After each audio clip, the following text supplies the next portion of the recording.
All right, everyone, welcome back to another workshop. Today, we're going to be discussing financing your education and investing in your education. Okay,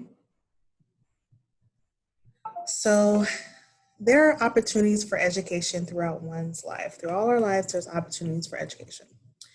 By getting a GED or college degree or completing training, you are more likely to get a better job and advance a career, along with, a list of trainings. People with more education generally earn higher salaries. Consider a non-traditional female job. So non-traditional female jobs are usually like engineers, carpenters, landscaping, um, things of that nature. And traditional female jobs are usually, school-age teachers. So from elementary school, junior high school, and then also nurses are traditional female jobs. U.S. Department of Labor defines non-traditional female jobs as those in which women comprise only 25% or less of the workforce. Non-traditional jobs may pay 20 to 30% more than traditional female jobs and offer more benefits. This is a link to get more information about the Northland College and academics of non-traditional jobs and careers. See if we click on that. It might have like a list of careers that they identify as non-traditional. So let's see. As you see, is more hands-on. So like woodworking, um, animal science, auto body, carpentry, like I mentioned, construction, electricity, fire technology, HVAC, IT, cybersecurity, unarmed aircraft systems, maintenance technology, welding technology. So these are examples of non-traditional female careers. Criminal justice, law enforcement, plumbing, aviation, advanced general agriculture. So those are non-traditional female jobs. These are various education and training options that you can take advantage of. So there's general education development, which is the GED program, is a way to obtain a high school diploma. Most businesses, colleges, and technical schools recognize the GED as the equivalent of high school diploma. On-the-job training, also known as OJT, can be provided at the work site.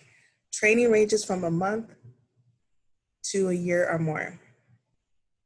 Community colleges provide associate degrees and opportunity to transfer to a four-year college or university.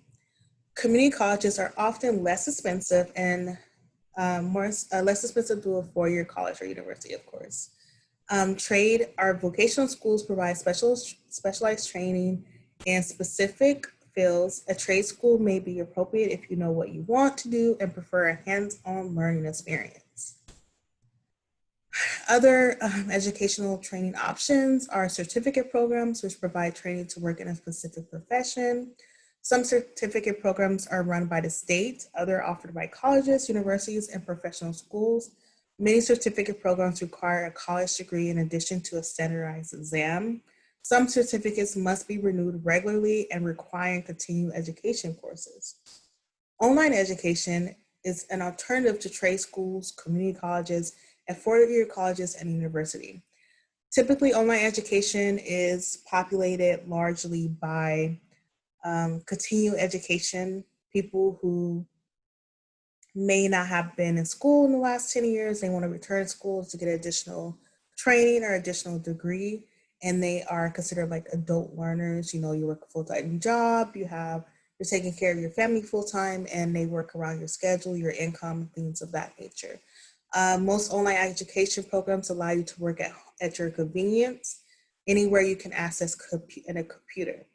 Online education programs are especially appropriate for individuals who do not have access to transportation or who trying to balance family, work, and other education. Currently, most of our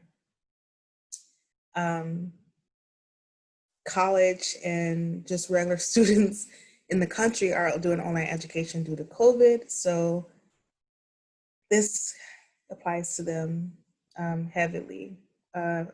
And then lastly, a four-year college or university grants bachelor's, master's, doctoral degrees, and professional certificates. So let's talk about funding your education. So there's financial aid, including grants, scholarships, loans that can help you afford a higher education. Grants and scholarships have a big advantage. They do not have to be repaid. I repeat, grants and scholarships do not have to be repaid. So that gives you a big advantage. So the higher grant you get, the more scholarships you get is a bonus for funding your education. Student loans are also a type of financial aid, but loans must be repaid with interest, just like credit. Financial aid comes from several main sources. So we have the federal government, the state in which you live, the college you attend, private organizations. So private loans, private scholarships, things like that. How to apply for grants and scholarships. So submit a FAFSA. So a FAFSA is basically a federal application for student aid. It is determined who is eligible for all federal student aid and programs, including aid programs, include programs that are not based on financial need. So what they mean by that is when you submit an application here, it tells you if you qualify for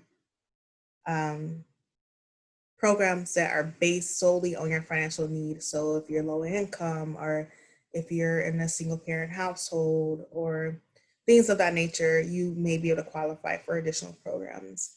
But it also gives you options that don't include those programs as well. Research and apply for available grants and scholarships.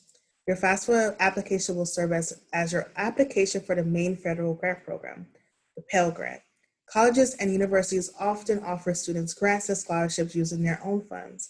Check with your school's financial aid office for application requirements and deadlines. This is the scholarship program. I will include this on your handout and also email it to your case manager. It's the Women's Independent Scholarship. So the program is to help survivors of domestic abuse obtain an education. Education will in turn offer them the chance to secure employment, personal independence, and self-sufficiency. Support is available for full or part-time students applying to accredited programs at educational institutions. Additional financial aid options. So we have private loans and we have federal student loans. Federal student loans is what we kind of talked about just now. It does not require a credit check or a co-signer, but you do need to fill out the FAFSA. Federal student loans do not require payments until after you leave college or drop below half time. So it's full-time, half-time, below half-time as your student status. Demonstrate financial need. You can qualify to have the government pay your interest while you're in school. Federal student loans usually have grace periods of 6 months before you have to start repaying them after you graduate. Private student loans can be risky and are typically more expensive than federal student loans. Interest rates for private student loans are usually variable and will almost certainly increase over time. Private loans lack the advantages of federal student loans, such as flexible repayment options and forgiveness provisions once you're done with school. I'll give you guys time to look that over.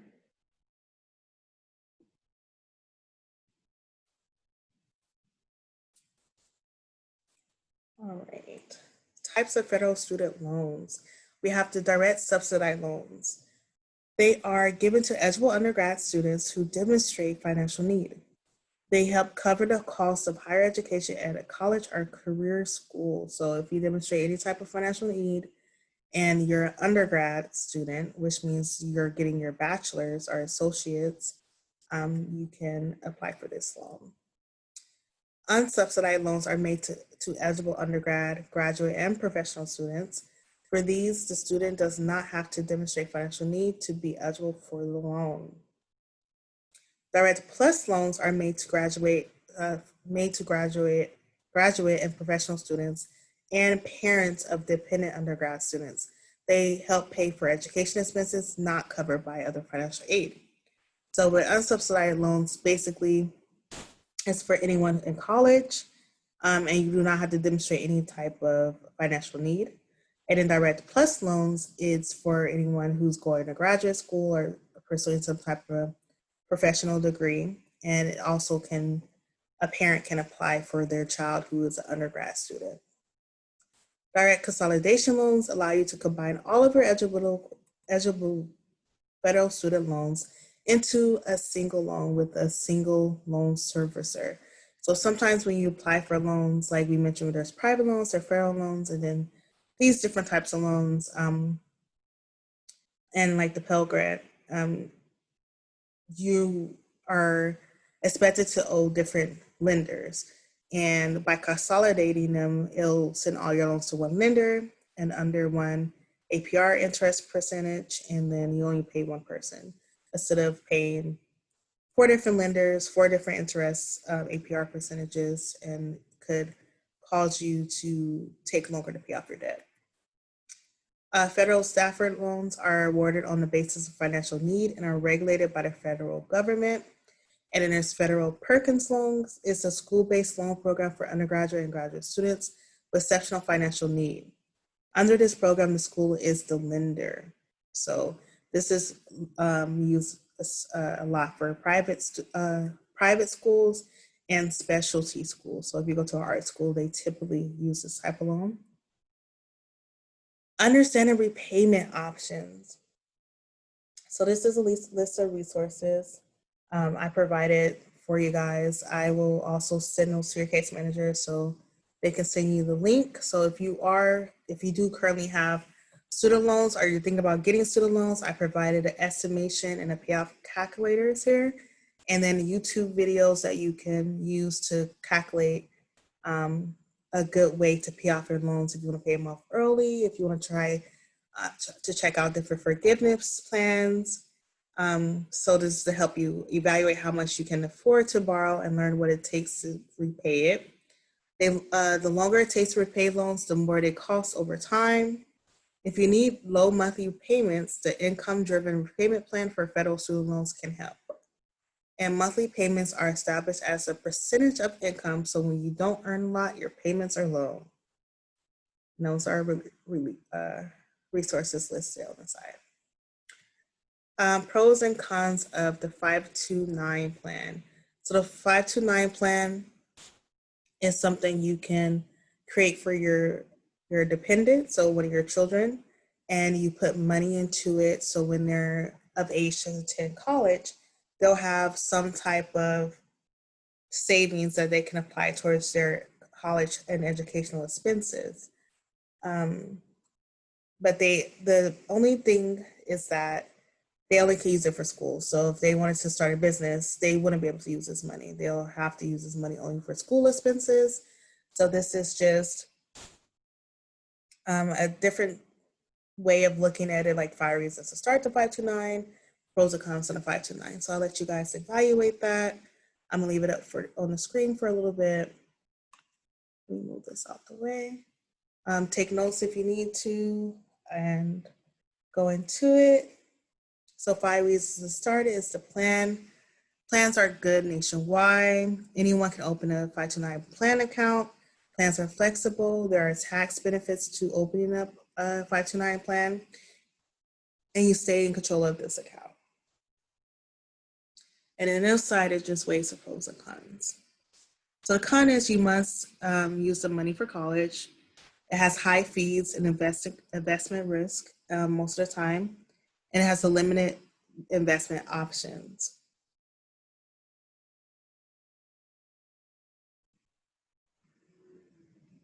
Okay.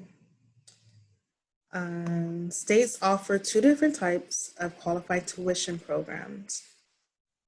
So there's a prepaid allow participants to purchase future tuition at today's rates.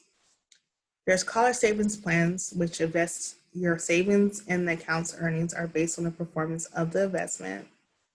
There's tax advantage investment plans that can help you save for the future higher education expenses. And then there's plans that are administered by states and agencies and organizations. Use money for educational expenses means no requirement to pay federal income tax on the growth income of your 529 plan. So that's one of the benefits. You don't have to pay taxes on whenever your plan grows. There are two higher education tax credit that may reduce the amount of federal income tax. There is an American Opportunity Credit, which allows you to claim up to $4,000 in qualified education expenses. That can result up to $2,500 in tax credits per student per year for the first 4 years as a student works towards a degree or similar credential. And then there's a lifetime learning credit. This reduces the federal tax liability up to $2,000 per student per year for qualified education expenses. If you do borrow to finance education, you may be eligible to take an adjustment to your income for the interest paid on student loans. The maximum student loan interest deduction is $2,500 a year. Reporting student loan interest results in reducing adjusted gross income, which is in return reduces tax liabilities. So those are the two higher education tax credits. The American Opportunity Loan is the most common one. Most students are automatically eligible for that tax credit. The Lifetime Learning Credit reduces the federal tax liability up to $2,000 per year per student for qualified education experiences. That one, you will have to talk to whoever's doing your taxes to look into that one a little bit more, because they ask for specific things that are a little bit more direct according to your individual circumstance. There is tuition reimbursement, tuition assistance, an arrangement between an employer and employee that outlines the terms under which the employer helps pay for continuing education. Most companies base the amount on the employee's grade in the course. So if you maintain, I know at previous employers, if you maintain like a 3.0 or a 2.5, that determines the amount that they are willing to assist with to pay your tuition. Some companies pay at registration, others only reimburse after successful completion of the coursework.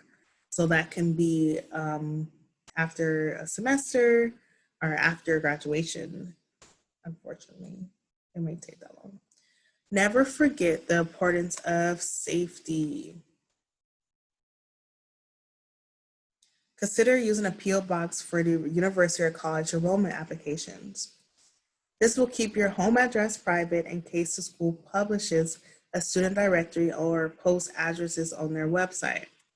Research the school's privacy policy and its process for protecting, storing, or publishing student information. This is important as domestic violence survivors to keep your information as private as possible to keep you as safe as possible, okay? So that's the end of our investing in education.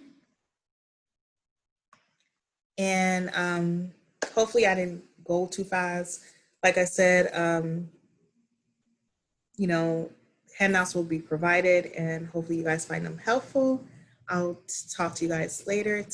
Take care and look forward to the next workshop. I'm sorry if I rambled a lot. It was a lot of information and I'm not sure if this is even something you guys are interested in. I hope it is. But yeah, we'll be getting started at our second half of the Purple Purse Moving Ahead workshops, which it will be the foundational part. This was the fundamental, we just completed, and we'll be moving on to the foundational side, okay? So take care, have a great rest of your day.